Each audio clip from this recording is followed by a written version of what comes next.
warahmatullahi wabarakatuh.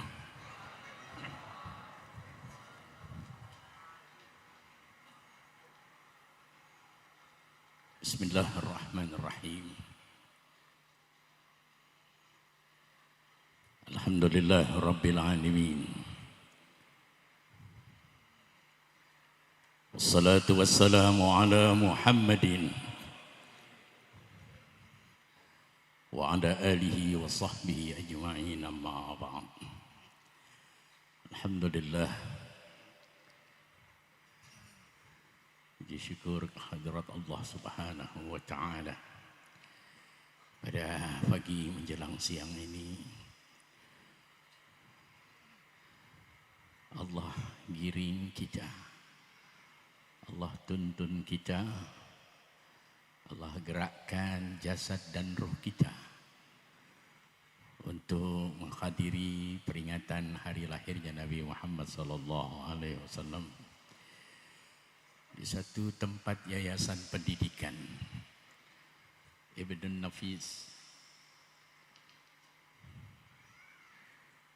di mana disinilah tempat ditempa umat Nabi Muhammad SAW untuk diperkenalkan syariatnya, dikenalkan kepada Tuhannya, diperkenalkan kepada Nabinya, yang pada akhirnya setiap tahun kita akan datangkan para mubalighin, para asatidzah, para muallimin untuk kembali mengingatkan kita satu peristiwa hari kelahiran Nabi kita, Nabi Muhammad SAW. Mudah-mudahan kehadiran bapak-bapak, kehadiran ibu-ibu, wali-wali murid, dan seluruh pencinta umat Nabi Muhammad SAW,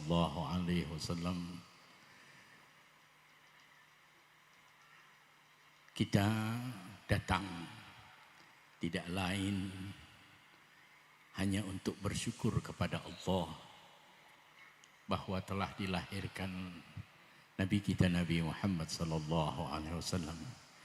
Inilah yang harus kita syukuri, karena berkah dakwahnya Nabi Muhammad sehingga kita menjadi umat Nabi Muhammad SAW. Tanpa dilahirkan Nabi kita, Nabi Muhammad, kita nggak akan pernah jadi Islam. Kenapa demikian? Nah, ini dibutuhkan kepada seluruh hadirin, baik remaja putra putri yang masih ada di dalam pendidikan, juga bapak-bapak ibu-ibu harus melazimkan hadir di majelis ilmu dan minta kepada guru-guru kita untuk memperkenalkan siapa Nabi kita, Nabi Muhammad SAW. Ini sebenarnya kewajiban kita. Kenal dulu siapa yang memandu ini agama, siapa yang menyebarkan ini syariat agama. Tanpa kita mau mengenalnya, maka hambarlah kita beragama. Untuk apa kita beragama tapi kita tidak mengenal secara baik orang-orang yang berperan di dalam menyebarkan ini agama. Oleh karena itu, ulama-ulama kita mengambil satu i'tibar, satu pelajaran untuk kita memperingati hari lahirnya Nabi Muhammad SAW. Ini ibu-ibu paham gak, Bu? Kelihatannya udah pada lapar nih. Mau denger nggak nih? Tapi dengerin. Saya nggak mau berbicara yang nggak ada manfaatnya. Ibu harus keluar dari tempat ini di dalam rahmat Allah. Ibu-ibu selalu datang, bapak-bapak selalu hadir di majelis ilmu. Tapi harus minta kepada guru kita, kenalkan siapa Nabi Muhammad SAW. Harus ada pelajaran. Apa pelajaran tersebut? yaitu mempelajari sirahnya, sirah nabawiyah, kehidupan baginda Rasulullah sallallahu alaihi wasallam, biografi Rasulullah sallallahu alaihi wasallam dari mulai orang tuanya menikah sampai Rasulullah dihamilkan di kandungan ibunya, sampai dilahirkan, terus dibesarkan dan berdakwah, diangkat menjadi nabi dan rasul sampai beliau wafat di negeri Madinah. Ini yang perlu kita tahu. Enggak ada manfaatnya kita berkumpul memperingati hari kelahiran Nabi Muhammad tanpa kita mengenal siapa Nabi Muhammad. Yang ada begini-begini terus. Kumpul, bubar. Tidak akan pernah menambahkan kecintaan kita kepada Nabi Muhammad. Kalau kita tidak mau ada ikhtiar usaha untuk mempelajari bagaimana perjalanan hidup Nabi Muhammad sallallahu alaihi wasallam. Anyep ketika kita menyebut Nabi Muhammad, enggak ada orang yang menyebut Allahumma shalli wa sallim ala sayyidina Muhammad. Enggak ada, sepi. Kenapa? Enggak kenal kepada nabinya. Bagaimana mungkin dia akan bersalawat kepada Nabi Muhammad sallallahu alaihi wasallam? Sayang kita bertahun-tahun hadir memperingati Maulid Rasul yang dikenal para mubalighnya aja. Siapa pembicaranya? Kiai ini. Siapa pembicaranya? Habib ini. Siapa berbicara? Ustadz ini. Nabinya nggak dikenal. Inna lillahi wa inna ilaihi raji'un. Baik, untuk mempersingkat waktu. Mengapa harus kita memperingati hari kelahiran Nabi Muhammad? Apakah ini tuntunan daripada Rasulullah? Adakah rujukan dalil yang membenarkan kita memperingati hari lahirnya Nabi Muhammad sallallahu alaihi wasallam? Kira-kira mau tahu nggak nih, Bu? Daripada sepi jawabannya, udah ngantuk kali ini. Kita pulang aja yuk. Kita ngopi di rumah enak kali. Baik. Tidak ada rujukan. Tidak ada tuntunan kita daripada Rasulullah untuk memperingati hari kelahiran Nabi Muhammad SAW. Makanya mereka menganggap, orang-orang bukan kelompok Ahlus Sunnah wal Jamaah menganggap perkumpulan seperti ini sia-sia. Bahkan ini perkumpulan bid'ah yang tidak pernah dilakukan oleh Rasulullah SAW. Benar begitu? Betul aja dulu kalau belum paham. Iyain aja dulu. Ntar ketemu jawabannya. Mau dijawab nggak nih? Ya Allah, ini pada semangatnya lemah bener. Ya, ayo kita semangat menuntut ilmu biar tahu betapa fadilahnya, keuntungannya orang memperingati hari kelahiran Nabi Muhammad. Ya Allah, seandainya kita tahu, jangankan berkendaraan, nggak mampu jalan, kita akan ngesot, akan datang ke tempat ini. Untuk apa? Bergembira menyambut hari kelahiran Nabi Muhammad SAW. Ketika Rasulullah ditanya, wahai kekasihku Rasulullah, apa yang membuat dirimu mengenang hari kelahiranmu? Adakah sesuatu yang bisa kami ambil pelajaran daripada hari kelahiranmu? Kata Rasulullah SAW, bahwa untuk mengenang hari kelahiran aku niatkan kepada Allah untuk berpuasa. Asumu bih, aku berpuasa untuk mengenang hari kelahiranku. Jadi Rasulullah nggak perintahkan kepada kita memperingati acara maulid seperti ini. Dan Rasulullah nggak perintahkan kita untuk melakukan apa yang Rasulullah lakukan, untuk berpuasa ketika hari kelahiran Nabi Muhammad SAW. Ini kan pekerjaan yang baik. mengenang hari kelahirannya dengan berpuasa. Kita bagaimana sebagai umat Nabi Muhammad? Ada nggak yang berpuasa mengenang hari kelahiran Nabi Muhammad? Ada nggak yang berpuasa? Seandainya disunnahkan oleh Rasulullah, apabila kalian ingin memperingati hari kelahiran aku, hendaklah kalian berpuasa. Kira-kira mau nggak? Bohong. Emang hari kelahiran Nabi Muhammad emangnya satu hari. Yang kita kenal Rasulullah lahir tanggal 12 Rabiul Awal.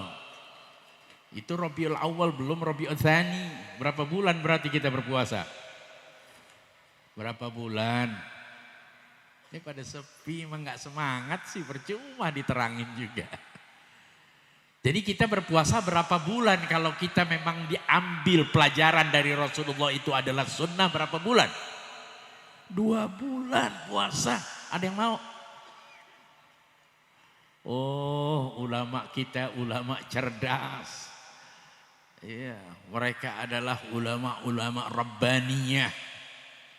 Mereka yang selalu berpikir berbuat atas tuntunan Allah. Mereka melaksanakan acara peringatan Maulidin Rasul karena mereka tahu bahwa mayoritas umat Nabi Muhammad di seluruh dunia tidak bernasib baik karena mayoritas mereka tidak mendapatkan pendidikan syariat agama. Contohnya di negeri kita, sedikit sekali masyarakat kaum muslimin yang mendapatkan pendidikan di pesantren-pesantren, yang mendapatkan pendidikan di madarisil islamiyah, yang mendapatkan pendidikan di majlis-majlis taklim. Sedikit sekali, mayoritas semuanya boleh dikatakan 85% umat Islam tidak mendapatkan pendidikan syariat agama. Bagaimana tanggung jawab ulama? Enggak mungkin ulama menjangkau daerah yang terpencil, daerah yang begitu luas di negeri kita. Jalan satu-satunya untuk dapat mengambil keberkahan, mengambil pelajaran dari perintah Allah Subhanahu wa ta'ala. Mereka mengadakan peringatan Maulidin Rasul, diundang seluruh umat Nabi Muhammad.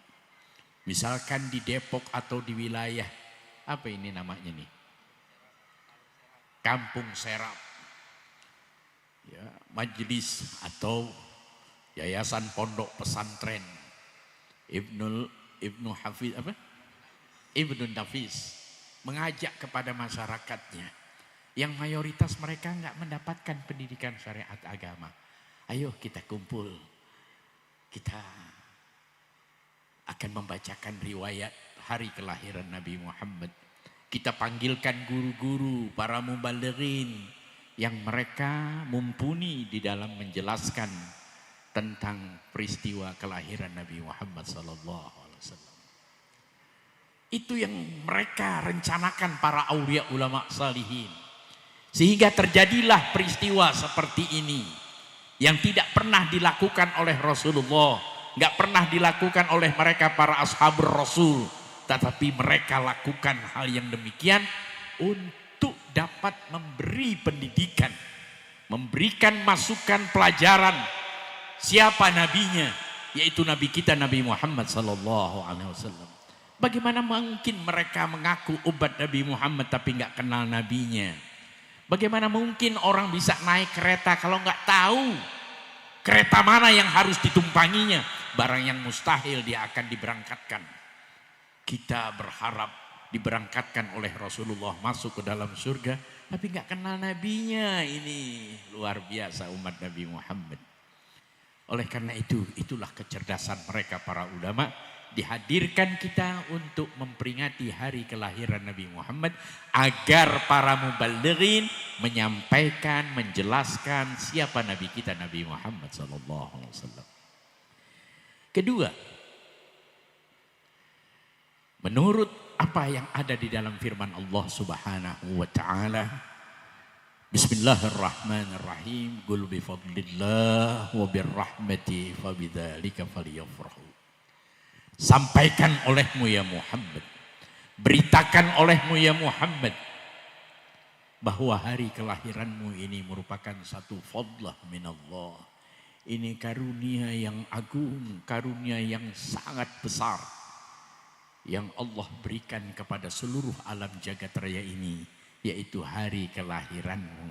Tidak cukup karunia Allah, Allah berikan juga rahmat. Ya, qul bi fadlillahi wa birrahmati. Dan hari kelahiranmu ini merupakan satu bentuk rahmat daripada Allah. Wa ma arsalnaka illa rahmatan. Ini bentuk rahmat. Rahmat Allah yang Allah wujudkan dalam bentuk fisik, dalam bentuk jasad dan ruh. Sosok tubuh Nabi Muhammad, itulah rahmat Allah subhanahu wa ta'ala. Allah nyatakan di dalam firman Allah subhanahu wa ta'ala, qul in kuntum tuhibbunallah fattabi'uni yuhibbukumullah. Jika kalian betul mencintai Allah, tidak ada jalan lain kecuali mengikuti Nabi kita Nabi Muhammad sallallahu alaihi wasallam. Itulah rahmat Allah. Ikuti Nabi Muhammad, pasti kalian akan mendapatkan rahmat Allah. Apa arti rahmat Allah? Rahmat adalah kecintaan. Rahmat adalah kasih sayang. Rahmat adalah ampunan Allah. Rahmat adalah kebaikan dunia dan akhirat daripada Allah. Bagi siapa? Bagi orang-orang yang mau mengambil pelajaran daripada Rasulullah. Allah nyatakan lagi di dalam firman-Nya, laqad kana fi Rasulillahi uswatun. Masya Allah. Bagaimana mungkin kita bisa meneladani Rasulullah kalau kita tidak pernah kenal dengan Rasulullah? Oleh itu saya berharap kepada para muallimin, para asatidzah, para tenaga pengajar, yaitu di Yayasan Ibnun Nafis, agar ada kurikulum tentang sirahnya Nabi Muhammad. Sehingga dari masa pendidikan dasar, anak-anak kita sudah kenal betul dengan Nabi Muhammad. Bagaimana akhlaknya Nabi Muhammad, bagaimana perilaku Nabi Muhammad sallallahu alaihi wasallam. Enggak mungkin Allah nyatakan laqad kana fi Rasulillahi uswatun kalau tidak ada suri tauladan, tidak ada tuntunan yang baik daripada Rasulullah dalam kehidupan 24 jam. Semuanya dituntun oleh Rasulullah, diperlihatkan oleh Rasulullah agar kita bisa mengambil pelajaran daripada Rasul. Jadi jangan harap kita mengaku umat Nabi Muhammad sebelum kita dapat mengamalkan teladan daripada Rasul. Ada yang ingin perlu contoh tidak? Ibu-ibu mau dicontohin enggak? Ini pada sepi juga jawabannya. Saya enggak tega menerusin, diterusin kelihatannya enggak kepengen. Enggak diterusin, ini kewajiban saya harus menjelaskan. Ya, baik, saya mengambil waktu sesingkat mungkin biar tidak dianggap membosankan.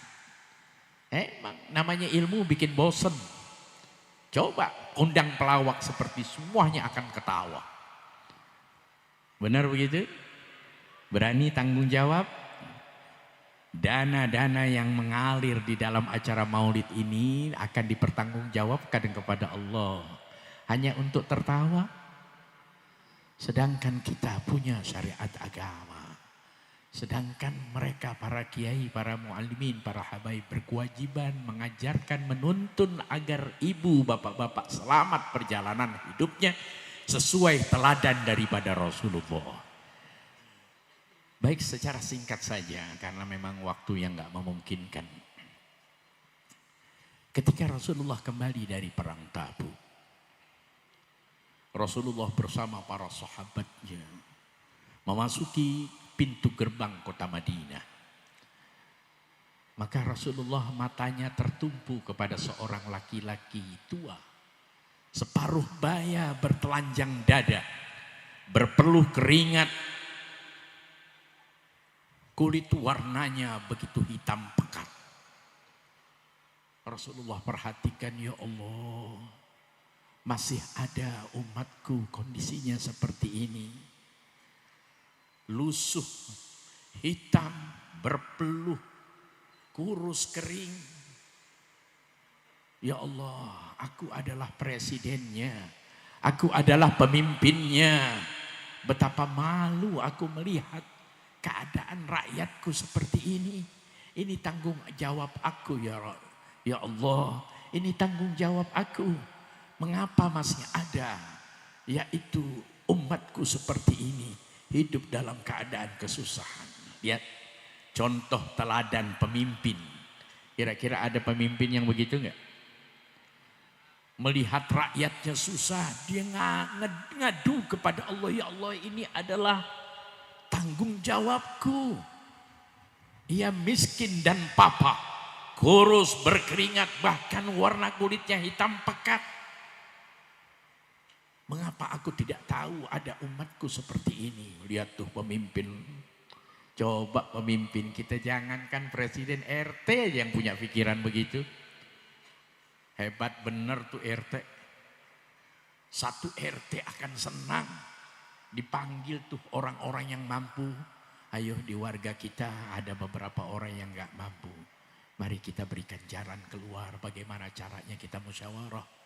Ini tanggung jawab kita bersama. Ada gak RT yang begitu? Ada gak? Ada presiden kita begitu? Gak ada. Ada guru kita, kiai kita, habib kita yang punya pikiran seperti itu? Gak ada.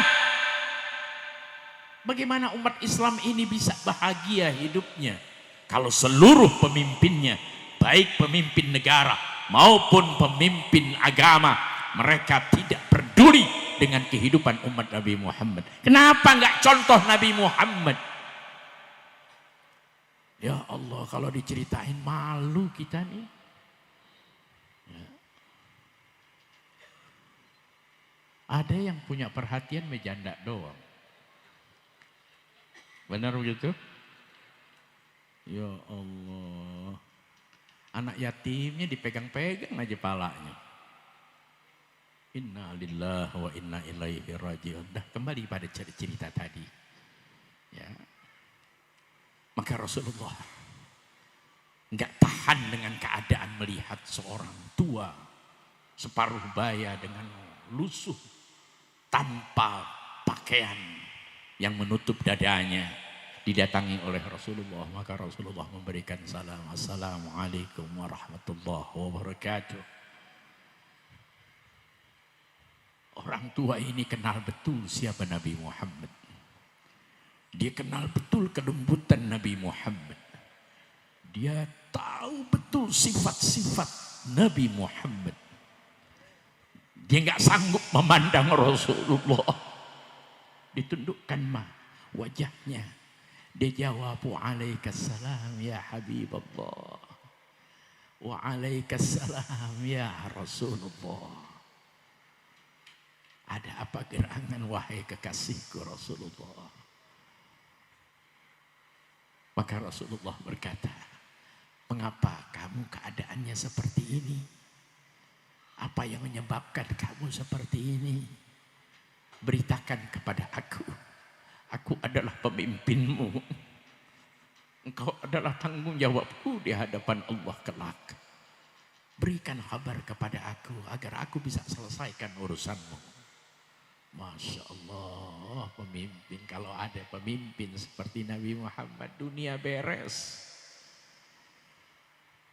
Maka bapak-bapak separuh baya itu berkata, ya Rasulullah, setiap subuh aku hadir sholat berjamaah denganmu. Kau selalu memberi nasihat kepada aku sebagai seorang laki-laki yang berkeluarga, berkewajiban mencarikan nafkah untuk istri dan anakku. Dan Allah pun telah berpesan kepada kita, ku anfusakum wa ahlikum nara. Selamatkan diri kalian, istri dan anak kalian daripada api neraka. Itu yang kau teladani kepada aku ya Rasulullah. Aku sekuat tenaga sebagai suami. Aku gak punya keahlian lain kecuali keahlianku adalah memecahkan batu-batu bukit yang keras. Sehingga seluruh tubuhku ditempa terik matahari. Berpeluh keringat yang luar biasa. Sehingga tanganku pecah-pecah seperti ini. Kasar yang kau lihat seperti ini. Semata-mata hanya untuk memberikan nafkah kepada istri dan anakku. Aku belah batu-batu kasar tadi. Kemudian setelah terbelah menjadi kecil-kecil, aku bawa ke pasar dan aku jual. Hasilnya aku nafkahkan untuk istri anakku. Istri anakku senang dengan apa yang menjadi hasil dari aku. Meskipun pendapatanku ini tidak mencukupi untuk mereka. Tapi mereka ridho, mereka senang. Semua apa yang aku lakukan karena aku yaitu melaksanakan tuntunan daripada apa yang kau contohkan kepada kami ya Rasulullah. Rasulullah menangis. Rasulullah menangis. Menyucurkan air mata mendengar kisah daripada orang tua ini. Maka diambil kedua belah tangan orang tua tersebut. Maka Rasulullah menciumnya. Punggung daripada tangan orang tua tersebut. Tidak cukup sampai di situ. Rasulullah balik, yaitu tangan yang begitu kasar yang pecah-pecah diciumi oleh Rasulullah, dibasahi oleh air mata Rasulullah. Lihat, ada pemimpin seperti itu. Contohlah siapa Nabi Muhammad. Ini yang harus kita peringati sehingga ada laki-laki bertanggung jawab kepada istrinya. Dia nggak peduli pekerjaannya dianggap hina atau tidak. Selama itu halal, dia berikan kepada istri dan anaknya. Karena ia takut akan siksa Allah. Allah nyatakan ku anfusakum wa ahlikum nara. Oleh karena itu bapak-bapak, orang-orang yang telah berkeluarga, jangan pernah malu mencari nafkah. Jangan pernah malu mencari nafkah yang halal. Meskipun itu dipandang hina oleh masyarakat, jangan pernah peduli. Pedulilah Anda dengan firman Allahu anfusakum wa ahlikum nara. Itu yang selalu didengungkan nasihat-nasihat Rasulullah ketika sholat subuh. Sehingga umatnya mendengar, diantaranya bapak-bapak orang tua tadi.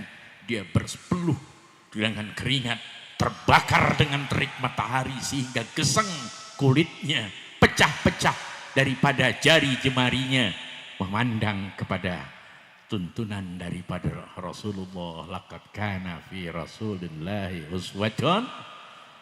Begitulah Rasulullah. Rasulullah lakukan kehidupannya pun sama. Di rumah tangganya Rasulullah membantu pekerjaan istrinya. Apa yang bisa dikerjakan oleh Rasulullah. Jadi Rasulullah bukan hanya tausiah, memberikan pandangan hidup kepada umatnya, memberikan contoh, tapi dengan perbuatan dan perlakuan serta ucapan. Oleh karena itu, kita ibu-ibu berilah semangat kepada suami ibu, terutama ekonomi saat ini semuanya dalam keadaan terpuruk.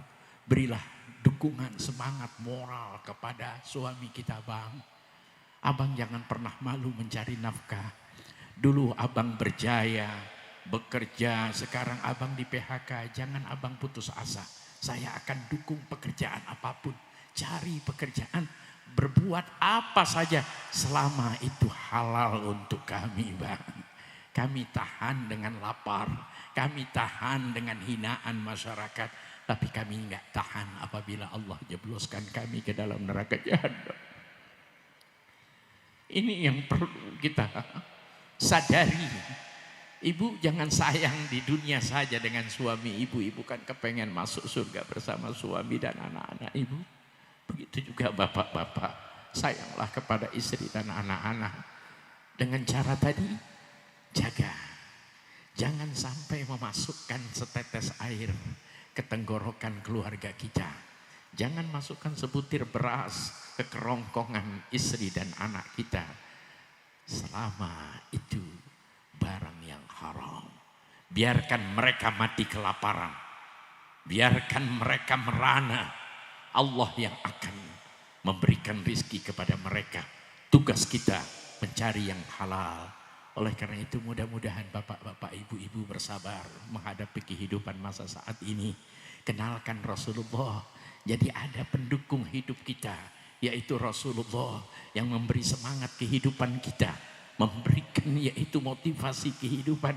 Bagaimana kita menghadapi kesusahan, bagaimana kita menghadapi segala bencana, bagaimana kita menghadapi cacian, makian, hinaan dari masyarakat yang tidak peduli dengan kehidupan kita.